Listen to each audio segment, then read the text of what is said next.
চলো তো ঘরে চলো। তোমার শিং ভেঙে বাছুরের দলে ঢুকে স্মৃতি কথা ওড়ানো আমি দেখাচ্ছি। চলো আগে ঘরে চলো। দাদু ভাই চললাম। দাদু তুমি ঘাবড়াচ্ছ কেন? আমার বিশ্বাস তুমি ঠাম্মির রাগ অভিমান ঠিক ভাঙে ফেলবে। ও মাগো, নাতিপুতিদের সামনে লজ্জা শরমের মাথা খেয়েছে একেবারে। চলো ঘরে চলো বলছি। আহা লজ্জার কি আছে, ওরা তখন বন্ধুর মতো। বন্ধু বন্ধু বন্ধু তোমায় দেখাচ্ছি। চলো তুমি ঘরে চলো আগে। অনু অনু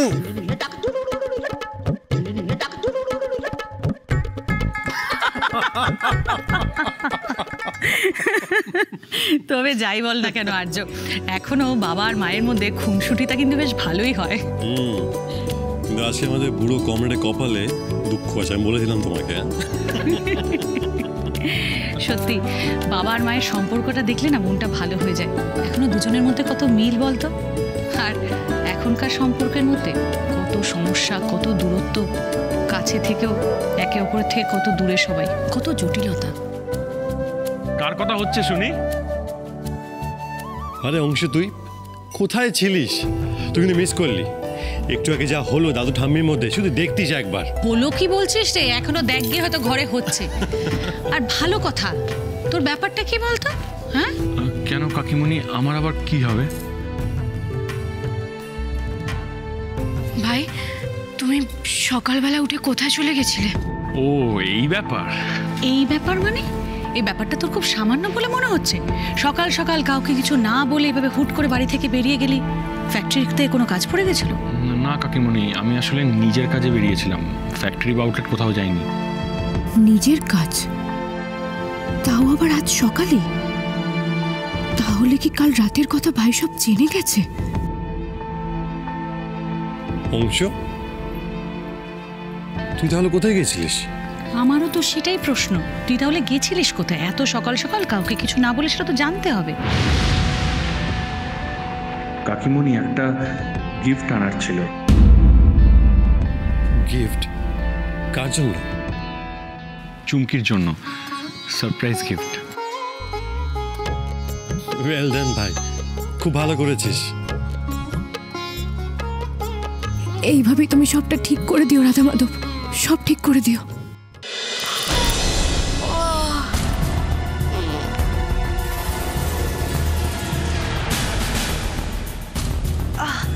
কি শান্তি, কি শান্তি।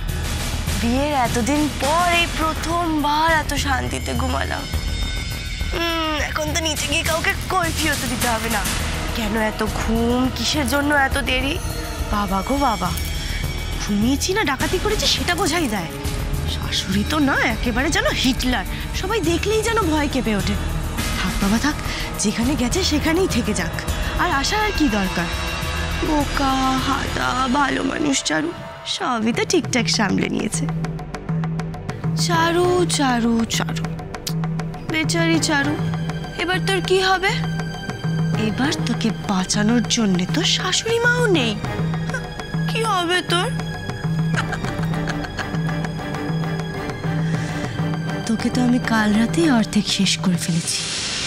মানুষটার তো শুধু শরীরটাই ছিল এতে, আর মনটা তো অন্য কোথাও পড়েছিল।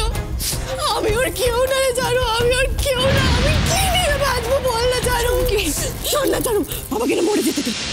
পালাই ষাট, আমি কেন মরতে যাবো চারু? মরবি তো তুই, আর সেটাও কেমন করে মরবি জানিস?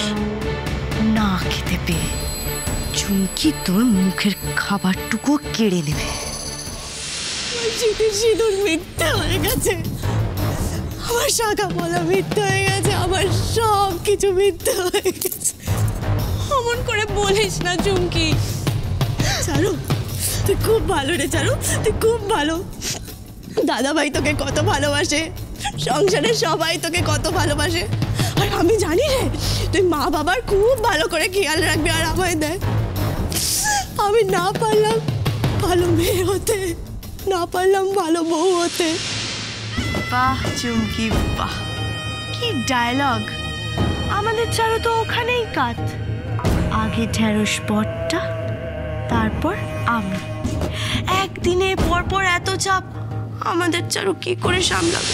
তোর সব দুঃখ কষ্টে আমি তোর পাশে আছি, তোর সব দুঃখ কষ্ট যে আমারও, তুই সব সময় আমাকে তোর পাশে পাবি।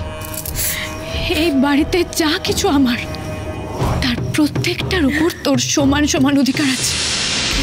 ফতে আমি হব রানী আর তুই হবি চাকরানী। আজ থেকে সব আমার, সব সব।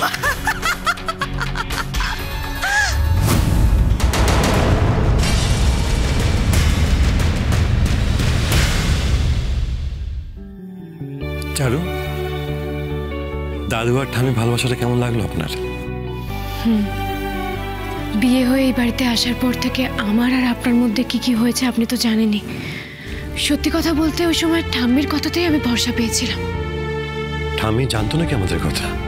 না, ঠাম্মি কিছুই জানতেন না। তবে একদিন নিজে থেকেই রাধা মাধবের সামনে বসে নিজেদের জীবনের গল্প বলেছিলেন। স্বামী স্ত্রী সম্পর্ক কি কত সুন্দর করে বুঝিয়ে বলেছিলেন। ভরসা পেয়েছিলাম জানেন তো, মনটা নিজে থেকে কিরকম হালকা হয়ে গেছিল। বুঝেছি আপনি কোন দিনের কথা বলছেন, আমি বুঝতে পারছি। হয়তো সেদিন সেখানেই আমি ছিলাম। কি সুন্দর সারা জীবন দুজনকে ভালোবেসে চলেছে, তাই না?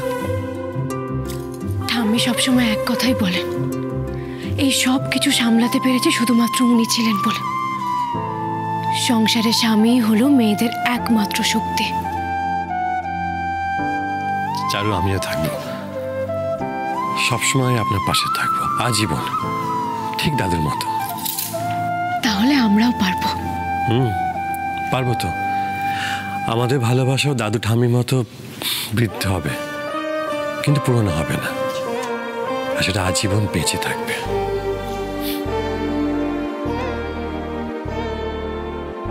চারু, হ্যাঁ, আমরা তো বিয়ের পর কোনোদিন একসাথে বেড়াতে যাইনি।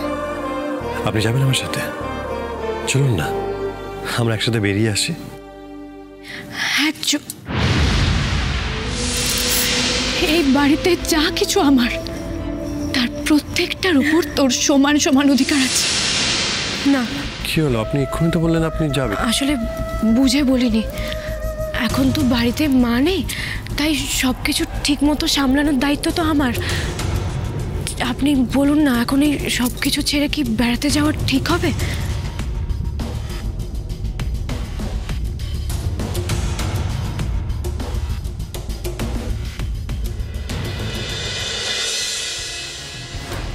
কি ব্যাপার চুমকি, কি তোমার? কি আমার আমার মানে এই তো এক্ষুনি বলছিলে সব নাকি তোমার। কোন সব তোমার চুমকি? ও হ্যাঁ, সব আমার, মানে সব। তোমার দুঃখ, কষ্ট, আনন্দ সব আমার। সে তো বিয়ের পর থেকেই না বলতেই সব কিছুর ভাগ তুমিই নিয়েছো চুমকি। এই আবার কেমন কেমন কথা বলছে জানো? নাটক চালিয়ে যা চুমকি, নাটক চালিয়ে যা।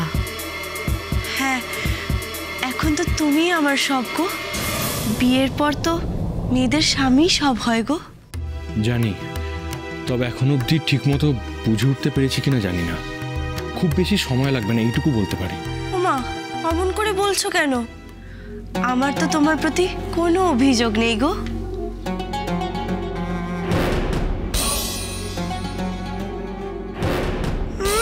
মুখটা দেখো, কেঁদে ফেললো বলে।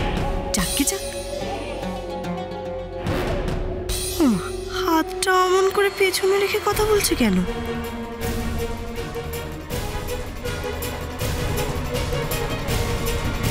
দেখো, কথা কথা আসল কথাটাই বলতে ভুলে গেছি। তোমার জন্য একটা সারপ্রাইজ আছে। সারপ্রাইজ? দাদা ভাইয়ের মতন ফোন, তাই না? দাদা ভাই যেদিন চারুকে ফোনটা দিল, আমার সেদিনই মনে হয়েছিল।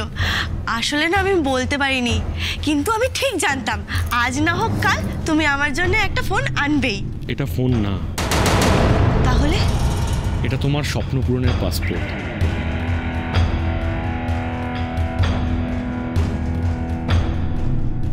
ওহ, বুঝেছি, আমরা বিদেশ বেড়াতে যাচ্ছি না? ঠিকই তো, বিয়ের পর আমরা কোথাও যাইনি। আচ্ছা, তুমি কি করে বুঝলে যে আমি এটাই চেয়েছিলাম? এটা বেড়াতে যাওয়ার টিকিট না? না,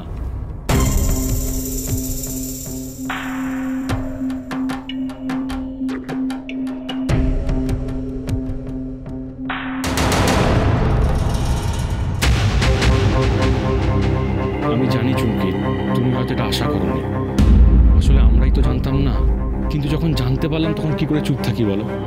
after all, let is better than never. এটা জয়েন্ট এন্ট্রান্সের ফর্ম চুমকি। তুমি এবছর ডাক্তারি পরীক্ষায় বসবে। তোমার আর তোমার মা বাবার স্বপ্ন পূরণের দায়িত্ব এবার আমার, আমিই নিলাম।